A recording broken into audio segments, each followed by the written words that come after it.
Hello everyone, welcome to another episode of Angela Bettina Presents. And I have a special guest from United Kingdom.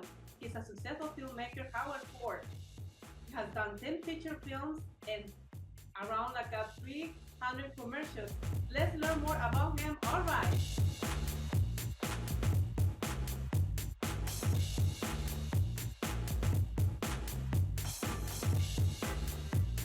Hello, Howard. How are you? How you been? Angela, I'm very well. All the better for seeing you and finally meeting you. What a pleasure it is. Thank Oh, you. oh, thank you so much. It's an honor for me. This is a dream. Make me feel make true for me. You make my world. I love your films. And what can I say? I have a big surprise. I want to share something quickly for you. Oh, may number Yeah. one. That's where the feature started. Wow. Yes, yes. Wow.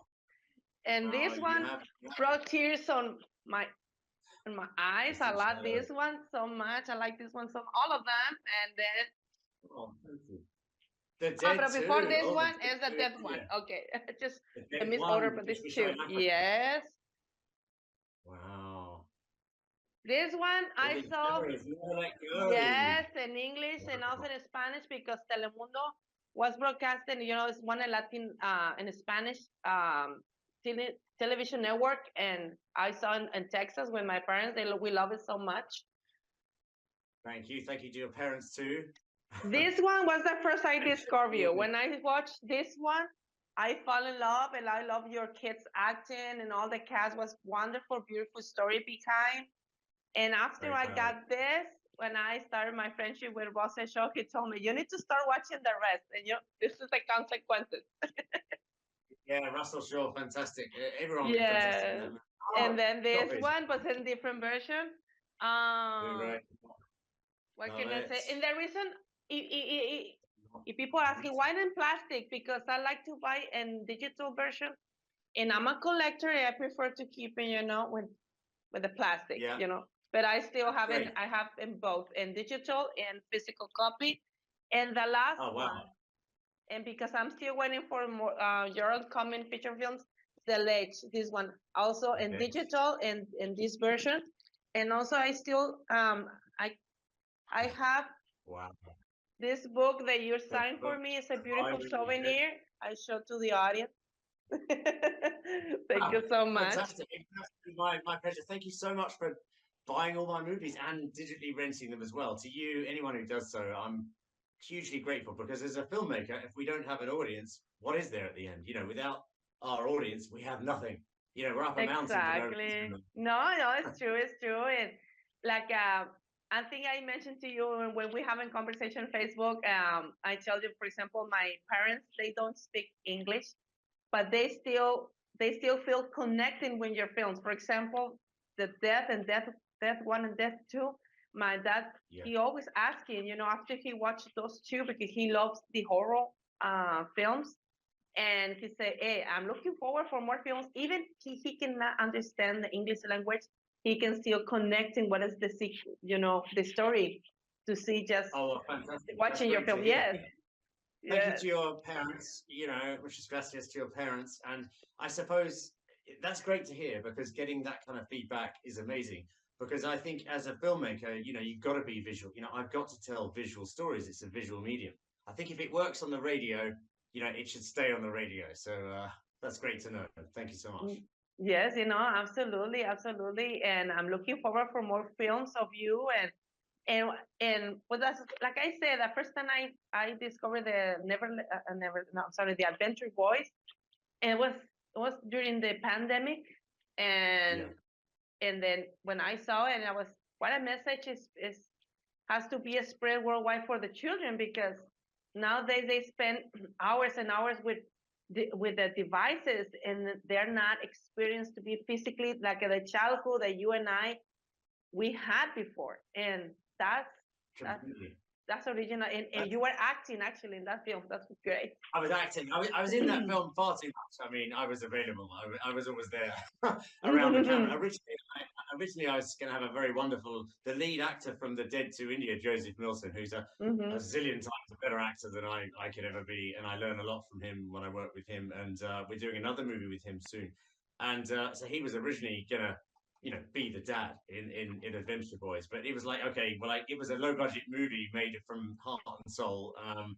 And so he was like, he was going to be available that Tuesday, that Thursday, 2 weeks. And I was like, do you know what? I just need someone who's there all the time. And of course, they're my boys. So, there was a natural rapport. I actually screen tested myself for that movie. So I went out in the fields and I thought, well, I've been in a few movies, bit parts here and there in my brother's movie and some of my own. And I thought, can I carry off this role? So I just put a camera there and gave myself a test. And I thought, I can get away with it. I can edit out all my bad bits. And trust me, there was a lot of that. But it's great that global message, because I think, before the pandemic, and I think the world has changed, and we don't get me wrong, we owe a lot. We're talking because of the internet now. Fantastic. That's great. So it connects us in some way. But I think I was at the shopping mall the other day, and it was just, I saw these young kids walking around, and they're walking with each other, and they're just on their phones the whole time. I'm thinking, come on. I'm guilty of doing, too many messages, and I have to do these for my work. But I think you're right, the lack of connection, and that was seen to me that before the global pandemic, that was the disaster we had, was that everyone was disappearing into the technology, and we are losing connection. I think it's depressing people. I think it's creating all sorts of issues. So that message that's in Adventure Boys, we've had a lot of parents and reach out and say, thank you for that, putting that message out there. So unfortunately, that movie came out the week our digital release of Adventure Boys and all of the promotions we had came out the week we were told, by our Prime Minister, stay indoors. And that was it. It was totally weird. Our sort of tagline was, get off your device and get out there, the week of lockdown, You couldn't make it up.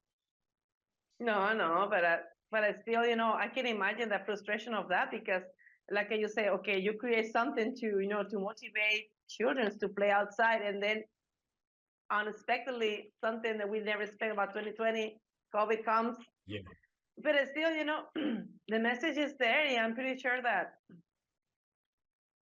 it's a perfect gift, souvenir we can give to any teenager and children, to start to motivate them that there's a world outside, and don't get stuck in your devices. I can see on my nephews, for example, they get stuck watch hours and hours and hours. And I give it for a Christmas gift, that film, because they are taking English classes, because they live in Monterrey, and they love the film so much, and they say, oh, it's true. Yes, I want to have a bicycle. I want to be outside, and they start, complaining about the COVID. I know. Exactly. I mean, for me, I've always been quite a physical person anyway. I'm in the gym like 5 days a week. And I think as a filmmaker, I have to go on all these adventures. So I have to keep myself very physical and give myself that energy to be able to get up in the morning, and no matter what is going on, and have the energy to do what I need to do. So I've always been, that into that sort of doing physical stuff. If I'm not making a movie or something, I always want to get out on a mountain bike and, go up a hill or do something. And it seems so sad to me that so many people are losing that. And I think we've got to be really, really careful, maybe even more so since the pandemic, that we are, I mean, I go on Facebook, and I'm now finally on Instagram, because I got told off every day for not being on Instagram. So I am now, but I don't want to spend that time on it. I want to keep connection with other real human beings, because that's the gift we have. That's the best stuff. So I love movies. You can go on an adventure. I mean, you go on an adventure making them, but you can sit down for an hour and a half, and you can be taken to the edge. I mean, literally, in some of these things, and you can experience things. And I think it taps into a fast track of emotion that you can feel and somehow relate to your lives. And it's always a reward as a filmmaker if someone does feel something, or you get someone to tears, or you get someone, those are goals I have, not to make people cry all the time, but to emote. And so, but we need to, once we've finished watching the movie, let's get out there, let's get out there and do stuff and meet people. And because that's Exactly. the chance we have right now. Anyway, that's off Exactly. on Yes, I agree with you. But before we go to another movie, because we have a plenty, to talk about how your kids, how they feel to be part of the cast, to be an Adventure Boy. They were so Yeah, excited, well, they look, were afraid, yeah. or they shy, or how they feel it. Well, yeah, and the funny thing was, as a filmmaker, I had no intention of ever. Look, I won't tell you the whole long story, but I had no intention of ever. I was off around the world. I was never going to have kids. It was never on my agenda. I was never going to do any of that stuff. Actually, long story short, but well before I made the ledge, the reason I was interested in doing the ledge, because I actually nearly died snowboarding. I fell off a mountain. I was stuck on a Mm, mountain for 7 hours, no food, no water, with a 700-foot drop. Very, very long story as to how I got out. I didn't just think I was going to die. I was 100% certain I was going to die. It was over. And at that point, I remember thinking as I was about to fall that, why was I afraid? My girlfriend just wanted children, at the time. And I thought, well, if I get back from this mountain, I'll go and have those kids. And anyway, so that's the reason I had kids in the first place. I was never intending to do it, but then they're here and I love them to bits. And what happened was that with Adventure Boys, they used to come down in the mornings, Daddy, what should we do today? And I was like, right, we're going to go up, we're going to get our bikes, we're going to go up that hill, we're going to do that. And then one day they started getting into, the looking at my phone, looking at the iPads or whatever. And they stopped asking me. They stopped asking me in the morning, what should we do today, Daddy? And I remember seeing one morning, watching their faces, thinking, oh, they didn't ask me today. Now they're on endless videos on YouTube or whatever. And I watched their little faces and I thought, I'm going to lose them forever to this. And I have to do something now. So the next day they came down and I said, right, boys, who wants to star in one of Daddy's movies? And me. Right, okay, both of you, sit down right now on the couch. I'm going to put you as the stars of the movie. Tell me everything you want to see in the movie. And they started going, okay, so we want motorbikes, we want mountain bikes. Okay, we want a castle. One of them said, we want to get the girl, and criminals. Let's have criminals. We can, silly criminals. We can, mm-hmm, sort of fight against. And then they gave me all these ingredients. And I used to teach a place, Brighton Film School here in the UK, mm-hmm, and we had this exercise where you'd pick random objects out and you'd have to make a movie with them, be it an orange, a piece of string, pork chop, anything, didn't matter. You mm-hmm, had to make a little short movie with those things. So in the same way, that exercise, I thought, let's do a feature movie with this. And then I mm-hmm, started ringing all the actors that I wanted to work with, or actors I already knew that I'd worked with and I liked.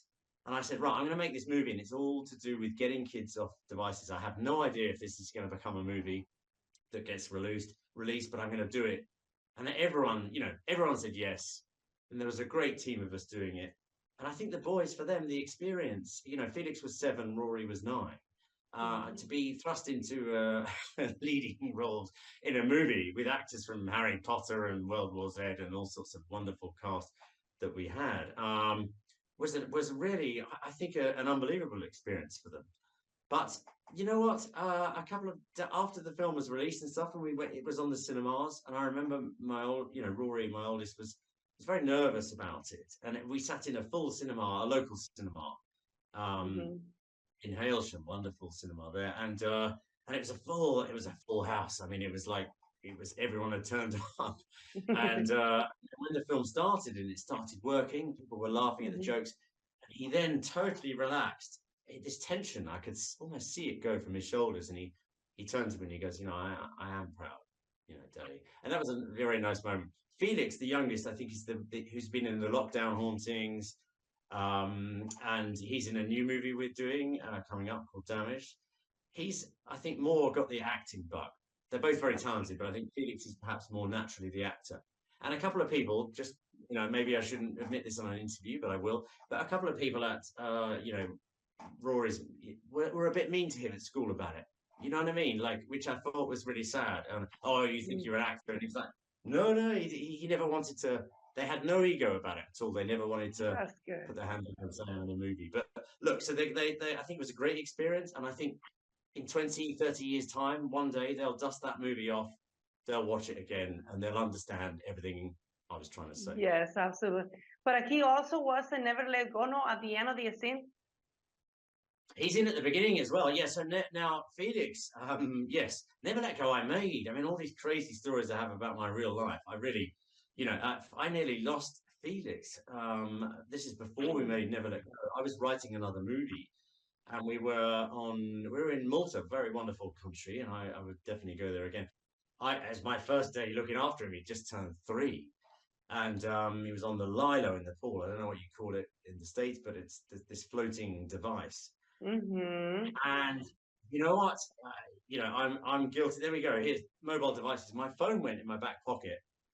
I was stood back, and I had a text messages from my wonderful friend Marie in the UK. Mm-hmm. And she asked me a question. I had the answer to the question. I started typing, and then I looked up halfway through the message. I was like, he's not there anymore. It's just this floating thing on the swimming pool.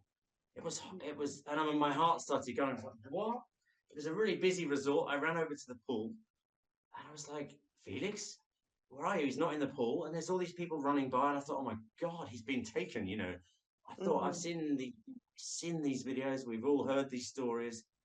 The Amber Alert, whatever it is. That and I was like, okay. And I ran to the edge of this. We were in this resort that had it was up high. I remember it was up high, and it had steps going down.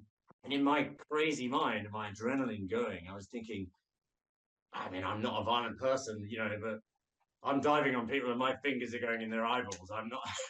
I'm not. I'm doing that, And I was thinking, and I saw someone loading something in the back of the car, and I'm thinking, they're loading him. You know what I mean? Everything was going, and I was ready to pounce on people. Anyway, I was like, get a grip, Howard. Get a grip. But my adrenaline was go, go, go, go, go, go, go. I could climb the walls and everything. I thought, I know what it is.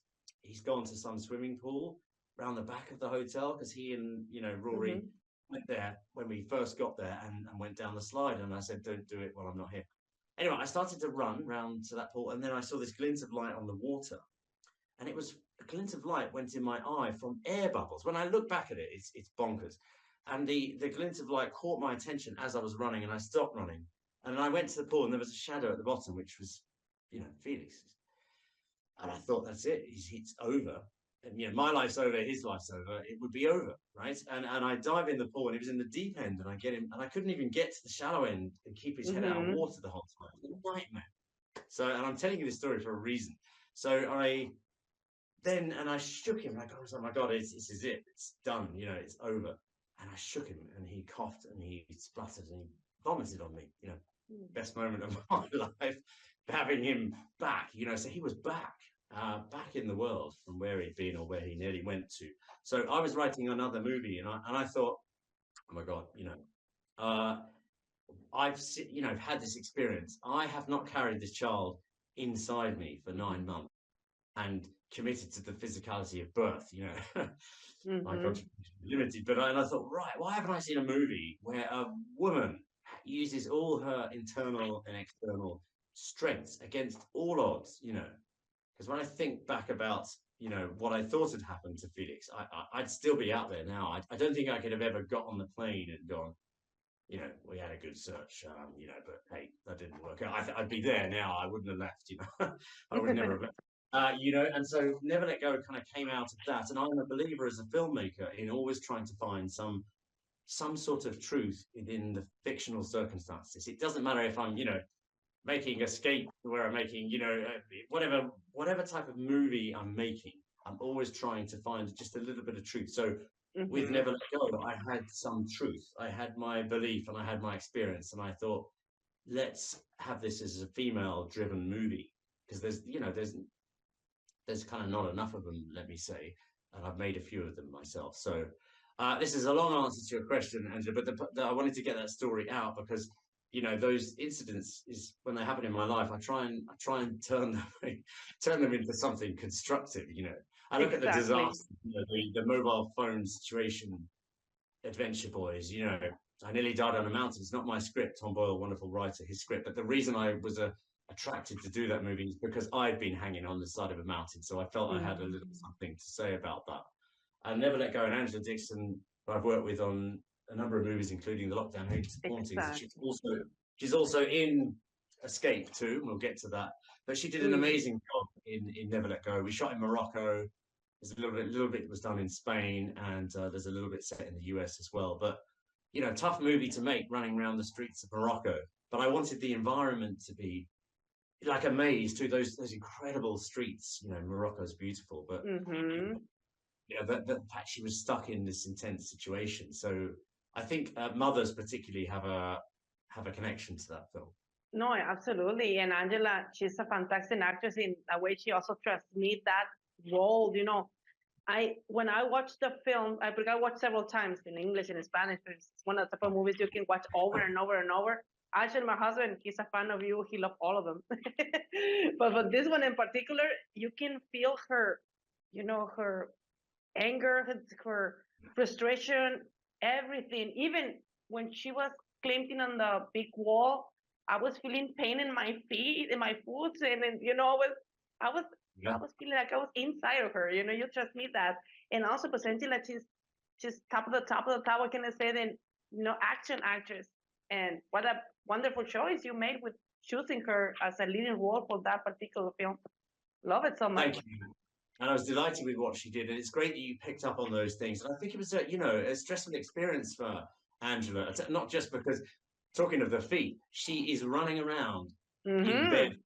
barefoot in Morocco, and on the streets, those streets of the Riads and all those things, there was broken glass and all. Once you write these things in a script, the reality of it is you've got to get somewhere and you've actually got to physically do it. And I wanted to stick with the barefoot situation, and I did feel for her a lot, but she went through an incredible amount emotional stress as well, because she had to hold on, to that incredible stress about losing you know such a connection.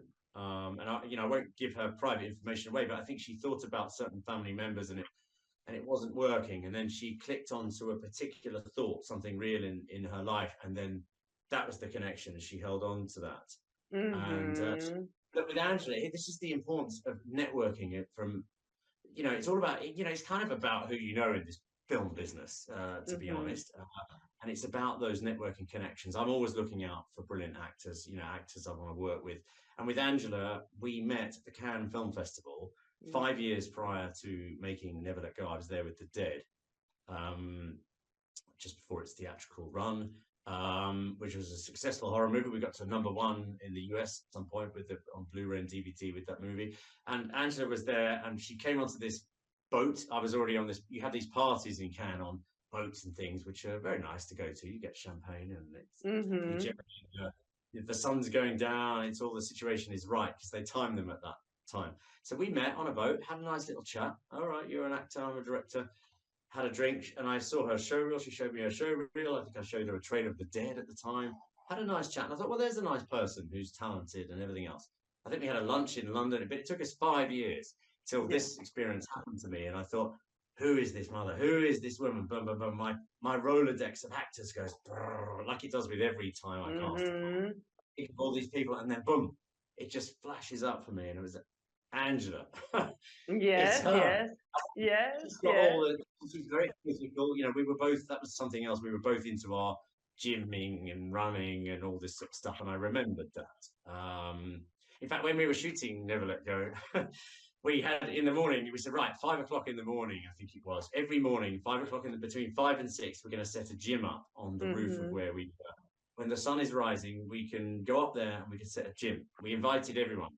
Angela was the only one who ever showed up. So each morning when shooting, we would do a workout on the roof as the sun rose. Incredible stuff. That has a place in my heart. That film, not easy to make, but then movies are not easy to make. Doesn't matter if you're sat in a house making a movie; they have their technical challenges. I'm sure you know too. Wonderful No. cast. Everyone was great in that movie. No, and then Morocco is not an easy place I can imagine, to do films, because the structure of the city, of the country by itself, I can imagine the regulations, the government regulations, all these things, plus all the stress, and I can, and it's very seamless. Every movie that you do, in my personal opinion, everything looks very flow, very, very, very flow, like I can understand it's a hard work, but you do so great that you don't transmit that, like can I say, what is behind the movie is the story. The beautiful story is there. The action is a roller coaster, but it's not. What can I say? It's difficult for me to explain in English, but let me try to figure out what I try No, to no, say. I'm getting No. it. For example, like there's some movies. To be honest, I respect all filmmakers. I feel respect. Some of them you can easily say, "Oh, that that was very visible. It's not." I can notice was a movie. I can it's fake, easily to You notice connect, that. Yes, connect that's with, what I try to say. In your films, it's not yeah. like that. Even let's No, go for thank you. example, Angela Edison was Never Let Go, Adventure Boys, and then Lockdown Hunting. That's the best example we can get because that one you did everything by yourself. If you Yes, don't there was say no that, crew at nobody, all. I could be able to notice that. To be honest, No, everything wow, was wow. yes. Yeah. Amazing. Well, thank you. I really do appreciate everything you said there, Angela. That means the world to me as a filmmaker to get that feeling because of course you're on the other side of the world, and I don't often get to speak to, well, I mean, I meet people who've seen my films, of course, but to have an opinion like that, and spotting those things, it's very important for me from a camera operating perspective. On most films, not every film, I generally try and have my hands physically on the camera. And I think, and I respect actors. Without actors, there could be nothing for me to, capture. So you've got to have the talent, the emotion there. But once, and I try with my cast and the crew, I try and take the pressure off them. So I try and almost put them in a situation where they don't really feel like they're on set filming. I don't ever load them with pressure. I think, and I've heard of directors doing that. Everyone has a technique and everyone has a style, but I try and take the pressure off so everyone feels very free and they don't feel even that I'm judging them. They are free to do their art, and I think I hope I get the best out of people in that way, and I hope they have a good time. I want people to have a good time. Life is short. We need to enjoy it. But so I always try and find people. I think I can. It's almost like I don't know, like a musical thing when people are jamming. I'm not Yes, musical. exactly. I always wished I was. I always wanted to be able to play guitar. I was always envious of the person who could sit around the campfire and do that. I can't do that. Yes. But there was that thing about jamming with someone. You see that they get into this zone and there is a flow. And I think you mentioned the word flow, which I think is very important for me when I'm camera operating or when I'm framing, let's say, because even if I'm not camera operating, I do like to set up, and I do it from an instinctive point of view. So I feel it. I don't do it from the technical perspective. It's hard to explain what I mean, but I look at a frame and I go, okay, can I move the camera forward or back or the lens, and I think, okay, now I feel there's something. Okay, I get a little feeling in my heart, I think, because I think it's more the heart than the brain sometimes. Yes, exactly. And I think, okay, now I feel what I feel it. I feel the thing that when I sat in a room with a coffee and I was writing it, if I was the writer of that film, or I was planning that scene, I feel that thing I want to feel. So great. The cumulative effect of the shot flow, if someone feels the emotion at the end of it all, because it's so intangible. Films, even bad films are hard to make. Yes, They yes, are. yes, it's true. So Yeah. it's wonderful if you get to the end of it and people feel something. That's my ambition for my audience. I want to take people on a journey. I want to grab you from your seat and I want to take you somewhere you don't expect to go. And I want to put you at the front line of it. And I want you to feel the blows as they come. I want you to feel it in your heart and emote you. And if I'm in any way successful at that in the 10 movies I've done and 300 odd TV commercials so far, and they've been great too, then it's rewarding for me. So thank you. I'm rambling now, but And you get the another idea. thing, yes, and another thing I wanted to mention that happens to me, for example, when you share a trailer, for example, or I start watching any film. Let me start. The first one I watched was The Adventure Boys. It's like when I see the colors and just the beginning of the intro, it's like a wow, like you say me like a dream. That one, I'm speaking that one in particular.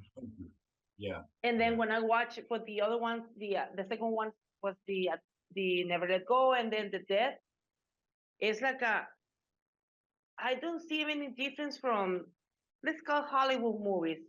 Maybe it's not a proper way to call them, But to me, No, I your understand. films, I don't see any difference. Even yours, Thank I you. enjoy more. Is the response is here. I have all of them, and Yes. I would say I have yours and James Cameron. That's in not all of them, but One of my favorite yours I have directors, all of James them. Cameron, is one of my favorite directors. Yeah. Oh wow, well that's Yeah. an amazing compliment. I'm really, really grateful for those words. Actually, James Cameron is a director I respect a lot. I Oh love the yes. Titanic. I think Titanic's probably my favorite movie. I shouldn't admit that too, as someone who makes horrors and thrillers, but it's an incredible movie. The scale of it, how he made that movie, I just bow down to the man. I mean, the original Terminator as well. I think the Titanic, for example, is just, and I love his style. And actually, it's nice that you mention him because in terms of it's interesting when people ask me that the type of when I see his movies, I go, I think, yeah, that's exactly the camera angle. I know it seems easy to say that because there it is and it's working Yes, wonderfully. exactly. But I think and I've never met the guy, and I'd love to, but he is doing something with his framing as well. He knows exactly when that frame is right Mm-hmm. to communicate what he's trying to say. And look, Exactly. the Terminator is a wonderful film, the original Terminator. I have all of And them. I know, yeah, exactly, yeah. No. But he also made Piranha 2 Flying Killer. So hey, I don't know. I never saw it going like that. Yes, But yes, yes. I see my first movie as my, like mainline run. My first feature was, I learned everything. Really, it was almost my film school. I'd done seven or eight short movies prior to my first feature, but like really, I learned so much. But I also learned so much of what I would never do again. Yes, Because exactly. you make so many mistakes as a filmmaker, and and in this film business, you've got to be ready to have your heart broken. Doesn't matter if you're an actor, a crew member, or a writer, or whatever. You've got to be prepared. It sounds awful. Have your heart Mm-hmm. broken because so many movies don't get made, or when they do get made, they don't. The way you saw them is not the way they turn out. Your part as an actor is not the way you expected. Things happen, and you've got to, when you get whacked by these things as a filmmaker, you've got to get back up again. Because also Exactly. the other thing, you sacrifice so much to make a movie, and they're really hard to do. And movies you know, are so much harder than anyone who hasn't made one will ever know.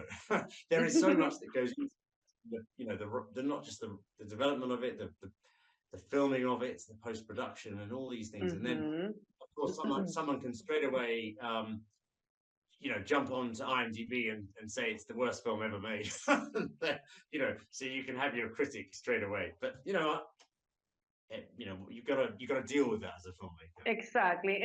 I think it's part of the journey to receive the positive and negative feedback.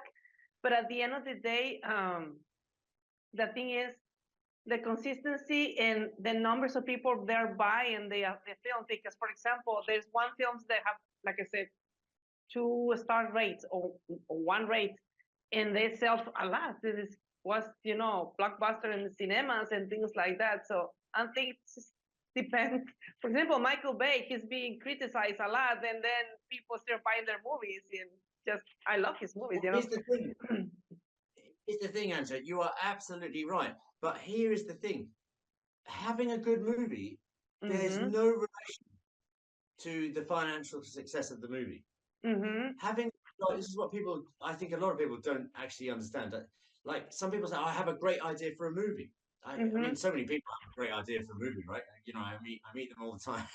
They have a great idea, and I wish we lived in a world, in a filmmaking world, where a great idea or even a great script means that A, it will get made ever, B, it will turn out to be any good, and even if it is, how do you measure success? This is the other thing, how do we measure success? Is success that you get a great review for your movie, you Mm-hmm. make absolutely no money, or is your success you get terrible reviews for your movie, you get to make your films make money, you get to make more films.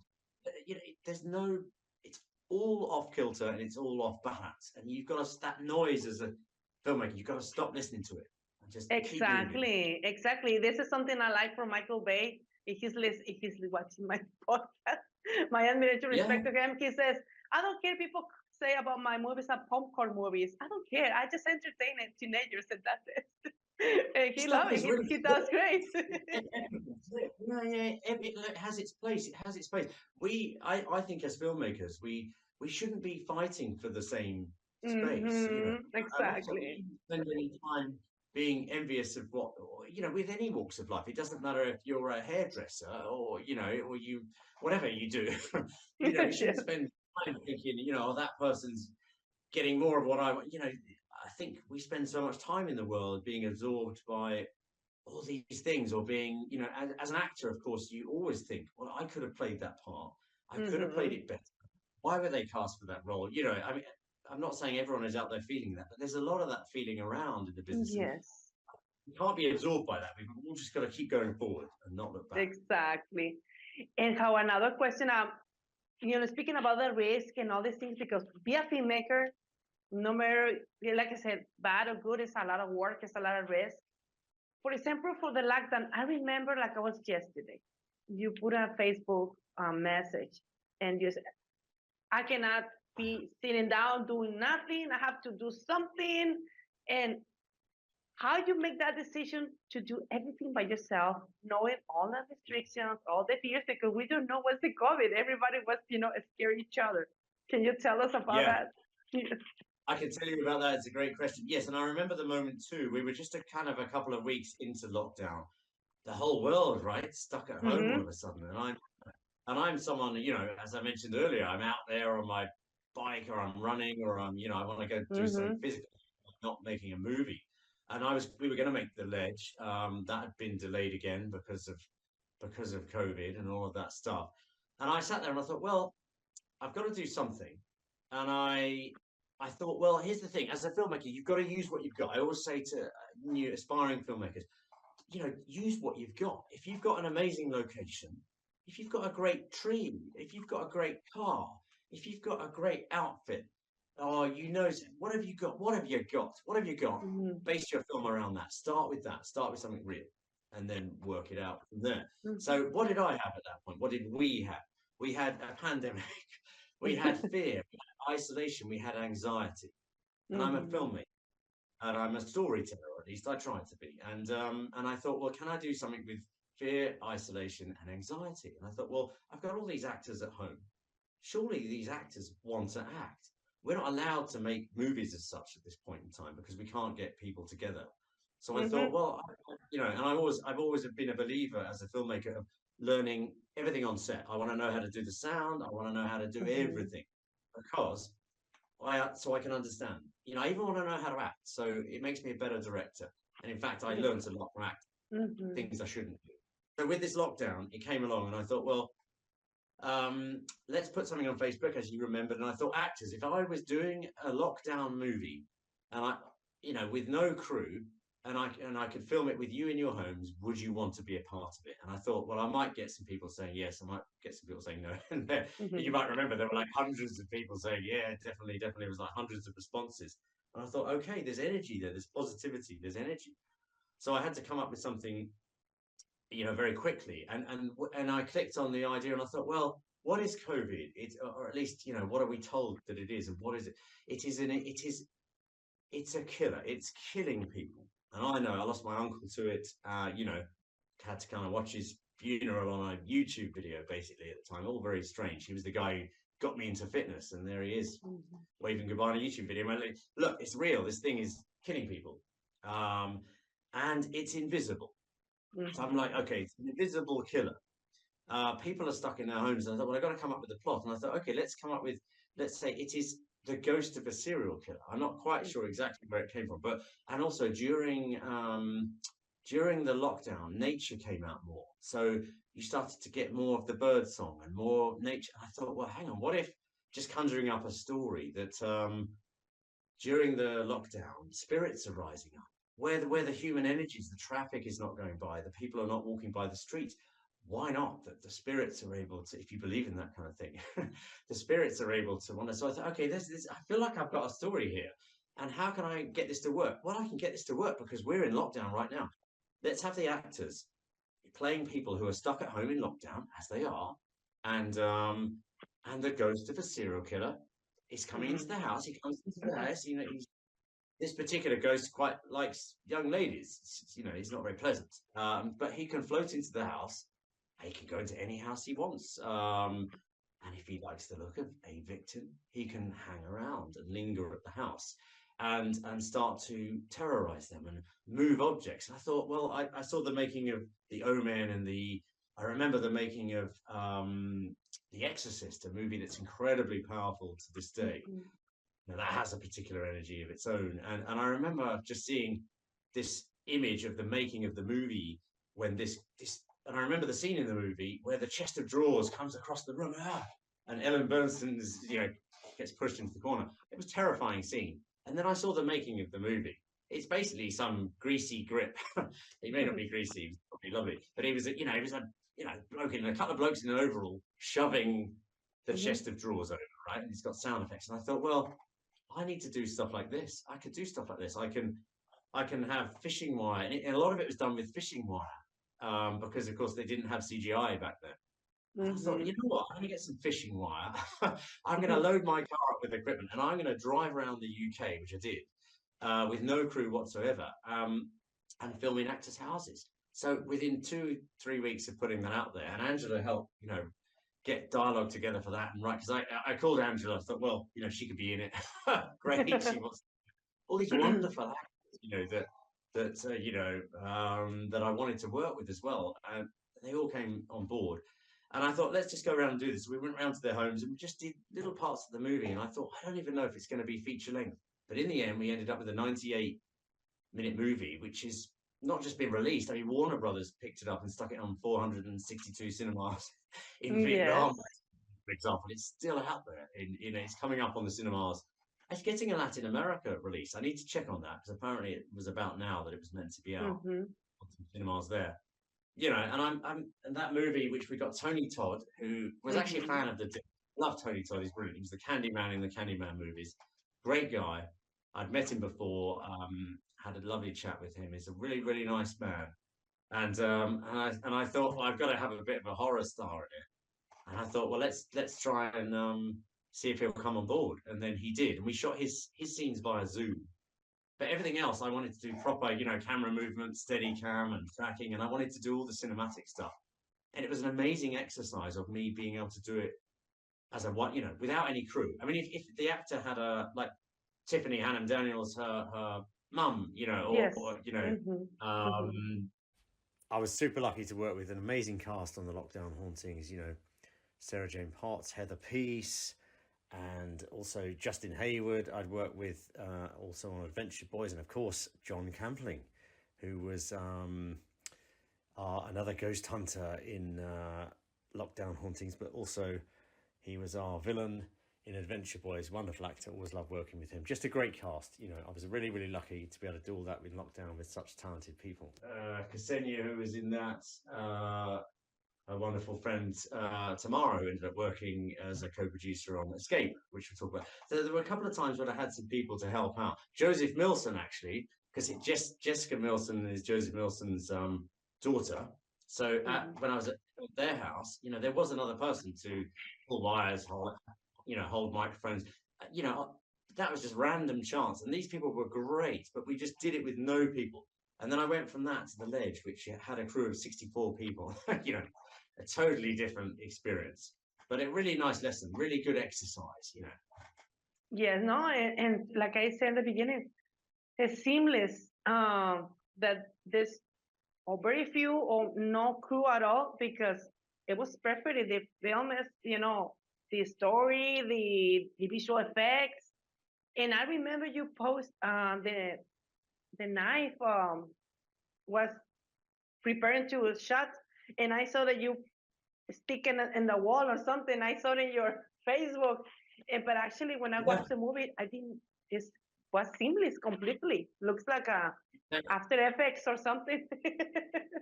It's literally it's like having I've got a pair of scissors there. Just having these scissors sort of fly across the screen was like we put fishing wire, and I remember just I was actually doing tracking shots towards it, so I'm moving the camera and then pulling the fishing wire, so doing the special effects at the same time. It was totally crazy. It seemed so ridiculous, the whole thing. Of course, we did have to do some areas of where removing the wire in visual effects, and there are some moments where we had to enhance the visual effects. The other thing was funny, the locksmith who did it, Russell, Russell Shaw, great actor, love working with Russell, Yes. lovely man as well.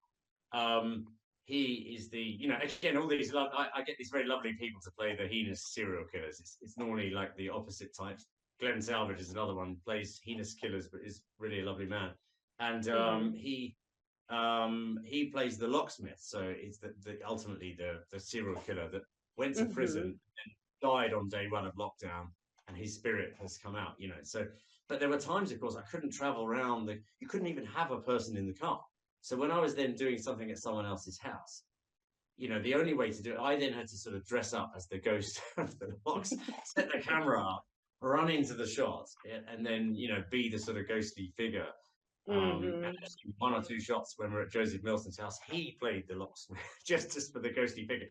It was a crazy undertaking, but somehow it came together. And when the film got released, because it's been released all around the world, which I'm very proud of, and the actors did a wonderful job. I originally had a credit on the beginning of the film saying this movie was shot during lockdown, shot by one man, which it was. But I remember at the time said, we think we don't need to say it. And I'm like, well, but if you don't say it, it feels like how can this movie compete? I don't want to compete with James Bond. Do you know what I'm saying? I don't want this movie to play against these other movies, of people to not understand that it's a lockdown movie. It's made, on nothing, and, just with people's talent alone. And then in the end, they moved that credit to the end of the movie. So I think a lot of people have no idea. They watch the movie, they would have no idea how it was made, which is great in one way, but also, I think the story behind the film had something to offer as well. Exactly. There was a challenge for every aspect, because, like you said, was during the restrictions. Nobody knew what the COVID was the effects, and then, like you said, put your hands on it in every aspect do everything for the production. And that one, I can imagine all the confidence you could be able to build yourself to put your hands on it for all projects. And yes, and then the Legends also was the screen also during the pandemic, because it was 2021, right? It was, so it was still restrictions. There were still restrictions, and we had to do all the COVID testing, which is a total pain. And of course, if anyone had got COVID, the whole thing would be shut down. So yes, after the lockdown hauntings, it was straight off. So if I was going to edit the lockdown hauntings, I left my wonderful editor. I remember, Howard, because I following your Facebook. I remember it was a couple of months, and then and I was, oh my God, unstoppable. It's a roller coaster. Director, one and then to another one. It was a roller coaster. I mean, it was a roller coaster, and I want my films to be like this roller coaster. Yeah. We shot The Ledge, which is a climbing movie, it's been very successful around the world. It's actually sold in every single 1,000 cinema screens across South America only, and 732 screens in Mexico by itself.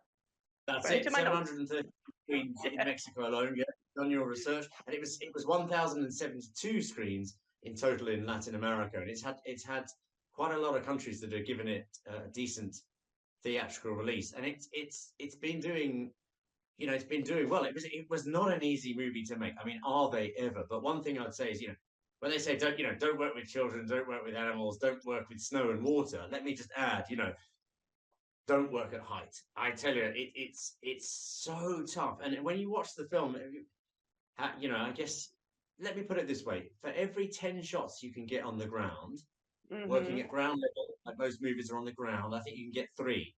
You can get 3 out of those 10 when you're in the air.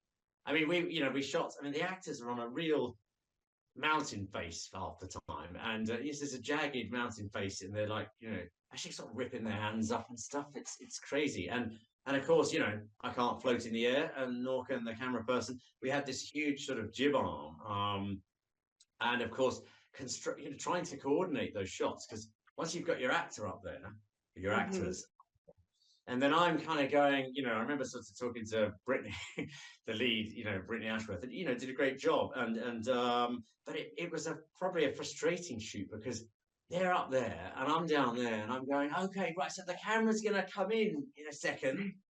When it comes in, look scared. I'm gonna get close up of you.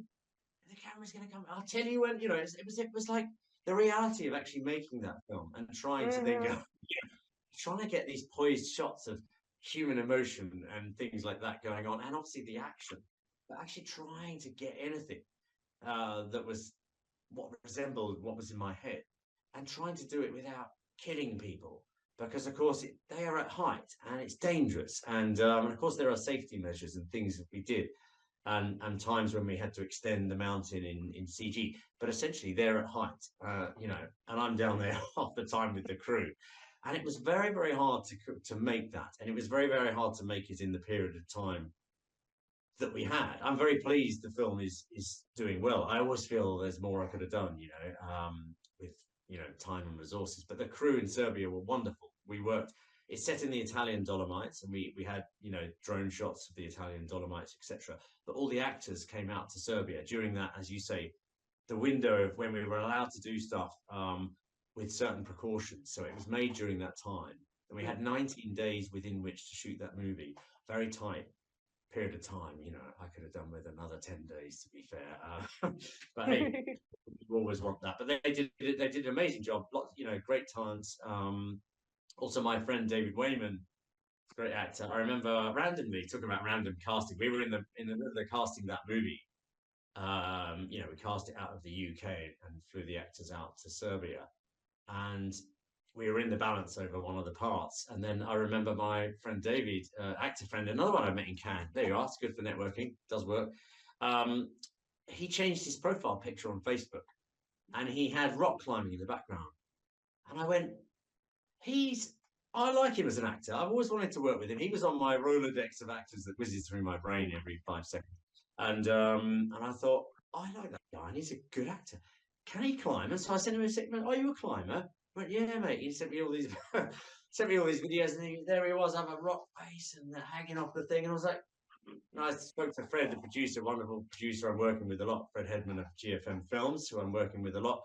And I said, Fred, David, we've got to get him in the movie. And actually, it was great that he was, because he was the guy who knew how to climb. And actually, when he does in the earlier stages of the movie, he's climbing that rock and he does a fall. He genuinely does that fall. I mean, he was like ripped up his hand. I probably shouldn't admit this, but it was like seriously dangerous. The guy was actually, no gloves, and had to fall from point A on the mountain to point B and grip onto the thing for real. And so I don't know how many people actually know this, but so it was incredibly dangerous stuff. So respect to all the actors, but yeah, David Clement real. And of course now we've got a couple of new movies coming up. There's Dark Game, very excited about that, and Escape. So yeah, there's lots happening. I'll talk a bit about those when you want me to. Yes, no, absolutely. No, but before we move to another, because I told there's a lot of movies, but for the late, I was like this watching. I told me all the movie, was fantastic, and I was at the same time the killer was was like the took me that feeling. All my feeling was up and down, up and down, up and down. No. Yes. And for Escape and for Dark, I'm very looking forward to see those. But let's start with Escape. You recently attend the Berlin Film Festival. That's it. I love the book. I saw your Facebook. Yes. From the Berlin Film Festival. So it has some. I can show you some images from Escape. Some of our wonderful cast. Yes, Sarah Alexandra Marx, Sarah Alexandra Louis James, and wonderful Sean Cronin, and Cronin, who's wonderful, and of course Sophie Rankin. We got Ksenia Islamova there, and Glenn Salvage, who I've worked with a lot. Glenn's Glenn Salvage. Had a wonderful cast. Also Louis James is not on the poster, but he was absolutely wonderful to work with, and he plays. He's a charming guy in real life, wonderful man, and brilliant actor, and was also brilliant working on the movie. He plays the sort of charmer guy that lures some of these girls. You know, and unfortunately, you know, he's a bit sneaky. Let's put it that way. But he also then things emerge in the plot that you know, and he was such a great actor to work with. I ended up extending his parts. That's the thing. If you really love working with someone, you go, where can we use them again? But actually, we extended his part in this movie, so he's going to turn up even more than he was going to at the beginning because Louis was just great to work with. We had a great cast. Now that's shot in we shot in Fuerteventura, so we shot out in the Canary Islands. I'm in post production on that. I'm editing that movie at the moment, but and that's my 10th feature film as a director. There's also Dark Game to come. We'll zip back to that in a moment because that's great. But yes, we basically went and shot that out in Fuerteventura, and it is. Say something about the plot. It's basically 10 girls get kidnapped from a sort of sunshine-filled, a lovely holiday resort by this horrible criminal gang who are basically going to sell these 10 girls to a mysterious overseas buyer, and they're going to ship them in a container ship. It's kind of horrible scenario, right? You know, it's not all happy days and adventure, but to ship them in a container ship and sell them, you know, for trafficking purposes to overseas. Now, these girls are not going to take it lying down, and that's the point. So they kick back at this horrible, horrible gang, and you know, led by Sarah Marks and Sophie Rankin, the characters, you know, start to hatch an escape plan without giving too much away.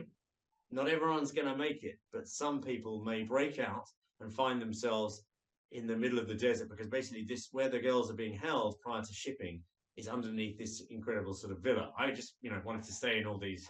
I'm an adventurer. I wanted to stay in all these amazing places and you know, have a great time and make a great movie that people would want to see. So I've kind of gone back to, you know, I say the movie's a bit kind of old school in a way. Reminded me because I grew up with movies like The Hills Have Eyes and these movies that took place in these sort of desert environments. And I was a big fan of Sergio Leone. You know, he's a big influence on me. You know, the spaghetti westerns and some of those movies. So I've tried to put some of those influences, you know, in the movie and give people these big vistas, but with I hope, a gripping story that they can get behind and it just go on a bit of a blast. So that one is in post-production. It's already selling. It's already got some cinema release deals, so it's going to go on cinemas definitely. And coming out later in the year, but that will be quite a few months until that's out. But you know, the cast and the crew, you know, everyone did just a fantastic job, and they were really wonderful to work with. And again, no egos. Everyone was just, you know, small band of people fly out there, and we worked with local producer Patricia Kotnick, who was brilliant. And, you know, just had a great time and did, I hope, great work. But it was running around in the dust and the sweat, and you know, that's what it's all about. I'm looking forward. I'm pretty sure that it's gonna be another big roller coaster hurricane film that you always do, and what can I say? Fabulous cast and all of them I love so much, and I'm very happy. I'm sorry to say this. I'm so happy Sean Connery is in your film. I like him so much. Sean Connery, Sean Connery's fantastic. Now, Sean Connery is great. He's you know, super actor. He's been in like 100 odd movies, including, you know, like Mission Impossible, Rogue Nation, a couple of the Bond movies, and you know, he was like one of the first faces you see in The Mummy, and he's a horrific, you know, he's a horrific villain. Wonderful to work with. Great fun. Yeah. I mean, here's the thing with Escape. I want it to be really visual. So you know, I've got a bad guy who looks like a bad guy. I've got a guy with an eye patch cleansed up. Yeah, I mean, it's just like yes, possibly. Yes. The girls are beautiful. The locations are beautiful. You know, I mean, I'm just gonna take things and make them larger than life. It's my 10th feature film, and it's one of my indie movies. And the great thing about doing those indie movies is I can kind of sort of do what I want within the limitation. Mm-hmm. You know, people having a good time and everything else. And so, yes, everyone was brilliant to work with, and Sean's the most horrific villain. But let me tell you, he might well get his comeuppance. I'm not going to give things too much away, but the girls are going to turn it on their heads, and I think it was important to, not have too much in the way of, victims who are not helping themselves, and the women rise up, the girls rise up, and I'm not holding back in that department. They're going to go for it. Going to get. Yeah. Yeah, yeah.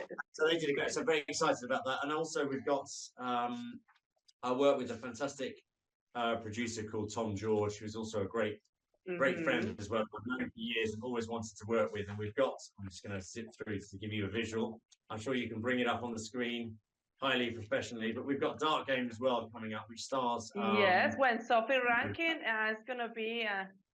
Sophie's in it. Sophie's in it as well. Now it's starring Ed Westwick, who was. I love the posters. All of them, they're fantastic, but that one in particular is so beautiful.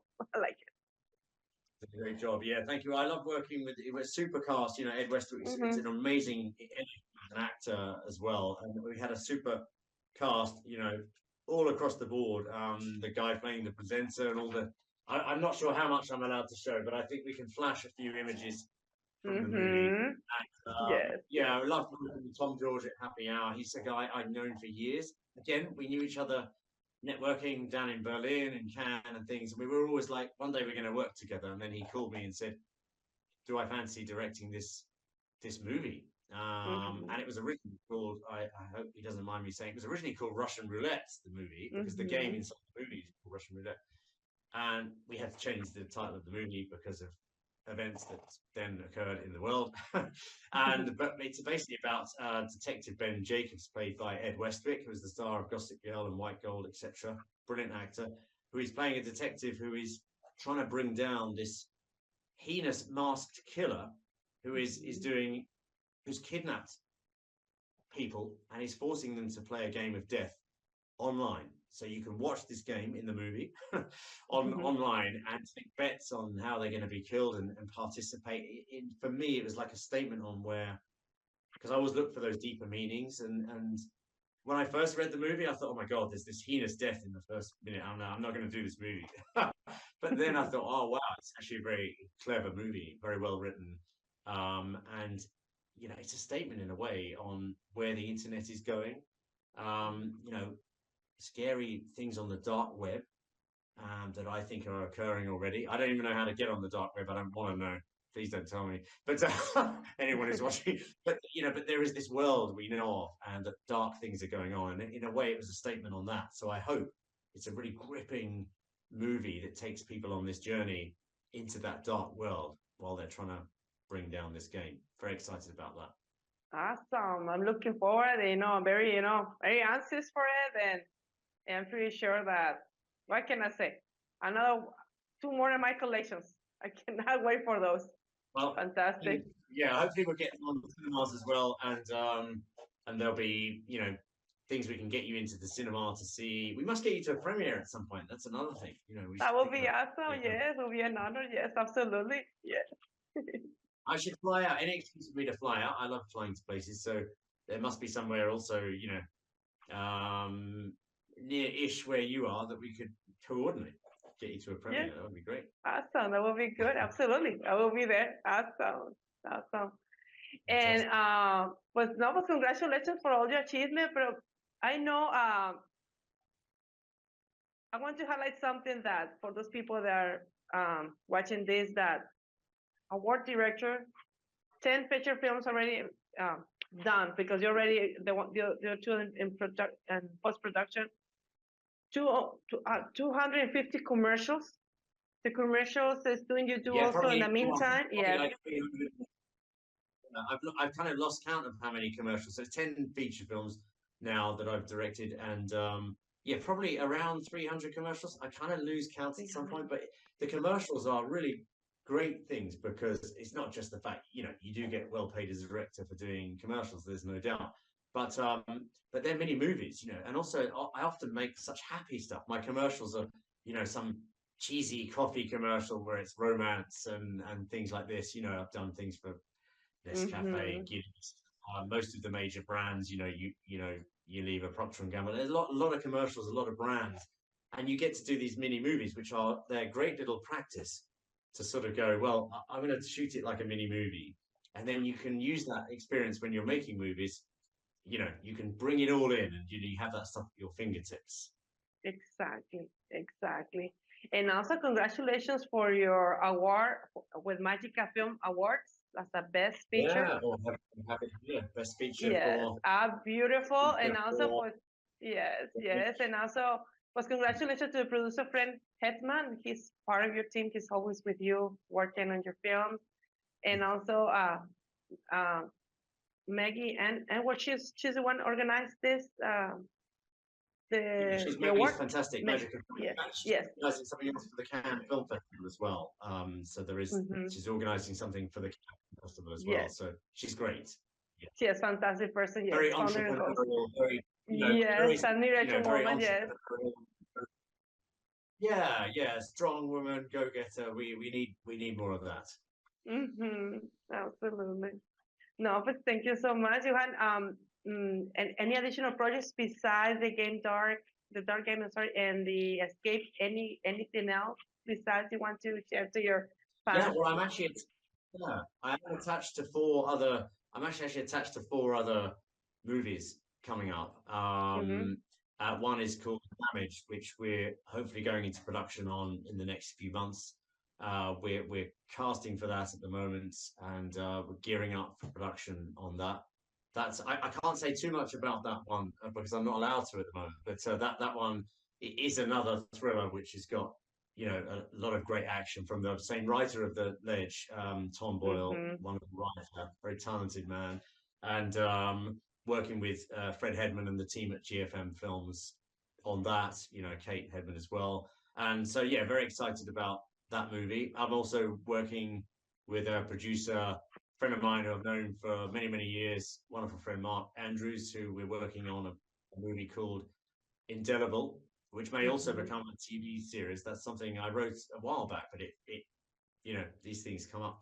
And the movies that don't get made, then they come back sometimes. And there's another movie we're working on with Mark. So there's a couple of things. I'm not sure how much I'm allowed to say about those, but there are things coming up. And at the moment, lots of scripts coming in, and it's exciting times. But I'm very, very grateful for your support, Angela, over the years. You've always been hugely supportive, of my movies. I'm very grateful and for that, and for anyone who watches any of my films. And I'm extremely grateful for it, because without the support of the audience, we really, really have nothing.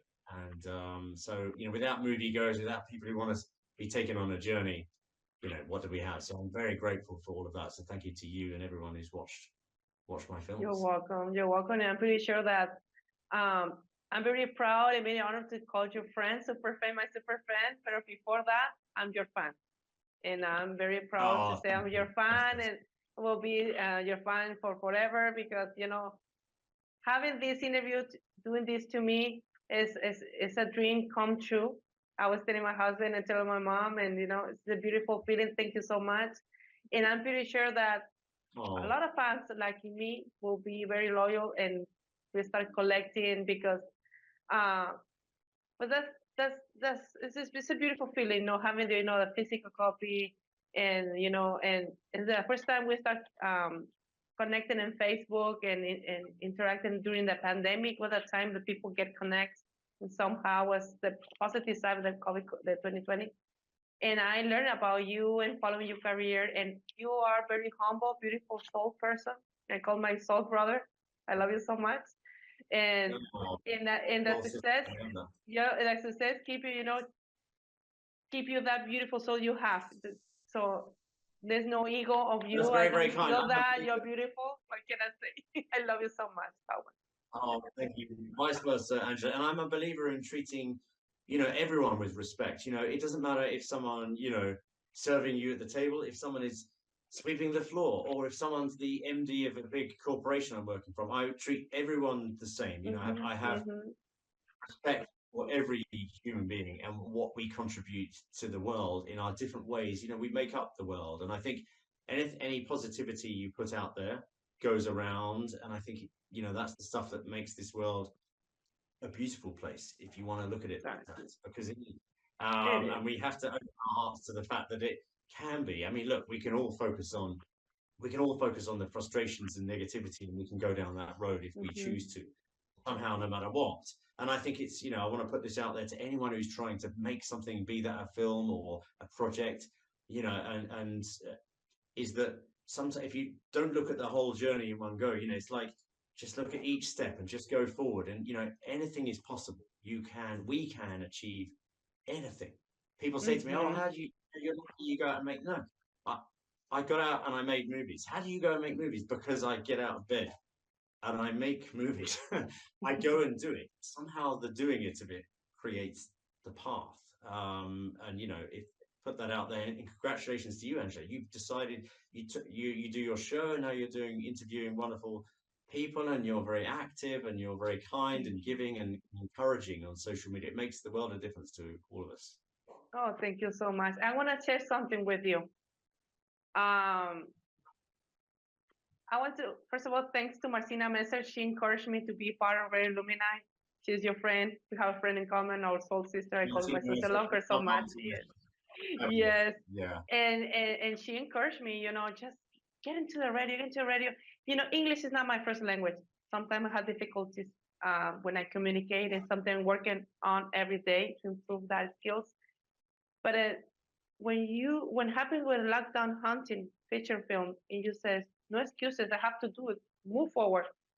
You bring me a lot of impact to me to make the decision to be in a radio show. I got married with my husband, Victor, and he says, let's make this and video podcast. And at first thing I told him, I don't feel confident because of my English. I don't feel confident to be in front of the camera. But somehow, to be honest with you, the first image comes to my mind was you. Because there was no stopping. You go for it. You just need that inspiration to me. That's what I always say. How is your inspiration? Your inspiration, because you don't any excuses not to do it. And that in your area as a filmmaker, in my area as a podcaster presenter, and looking forward to grow in this area, it's the persistence in follow where you instance in your passion and remove the Yes. Thank you so much. That really means a great deal to me that you see that and you say that, and I'm thrilled. I did not know that was your, I formed part of your inspiration. But I am a believer, and I want to get this message to anyone. You can do anything. Here's the thing, Angela, that to anyone who's listening or watching, is that you mustn't let the fear in. If we are all fearful of things that could go wrong. I mean, obviously, look both ways when you cross the road. Once that's done, outside of that, don't be fearful. The fear might not be a real thing. Don't think of what could go wrong. Think of what can go right, and go for it. Fine, you'll deal with it. You're a smart person. If it goes wrong, you'll deal with it at the time. Just go for it. Things happen, and when you are the moving train, when you are the thing that's driving it forward, suddenly people want to jump aboard. It becomes a real thing, and they can see it and they can sense it. And you have to go for it. Respect everyone. Go forward with whatever your dream is, because here we are in this world at this very moment. We are on stage. We don't get to be here for that long. Go for it. And treat people well, and just go for your dreams. We must all do that. Very beautiful, and actually, you give a beautiful, to share this, because normally I always ask to all my guests what advice you can give to those people who wants to reach their dreams in the film industry, or in industry. Now you come up with a beautiful quote, and thank you so much. My number one piece of advice when I'm at film school is actually to be nice. Number one, the number one thing is to be nice to other people, because also everyone talks about what everyone is like, with actors and crew members, and we all sort of reference each other, before, even before sometimes I do an interview with someone, you reference someone else, or, you know what I mean? You reference people. So I think it's important we all give that positivity, but to follow our dreams, I think we owe it to ourselves. If we don't do it, who's going to do it for us? Exactly. You've just got to go for it, people. Absolutely. So beautiful. Pues thank you so much, Howard. Nice to meet you. It was Finally. wonderful to meet you, and really wow. And thank you so much. It's been a great pleasure to talk to you, and thank you for having me on Yes, your show. And yeah, absolutely. can't wait to play the next one with you. Absolutely, absolutely. I'm looking forward for more interviews and to do follow up with your career. And I will be continue sharing the recommendations, your films, and to the fans and all these people around. And and congratulations for your achievement. Congratulations for the upcoming projects. I'm looking forward for your Dark Game, Escape, and for more films of you. And thank you again for bringing so much inspiration, not only to me, I'm pretty sure for many people who are watching this podcast who will listen to Red Illuminate and also an Apple podcast. Thank you so much. Thank you so much too, Angela, and all listening.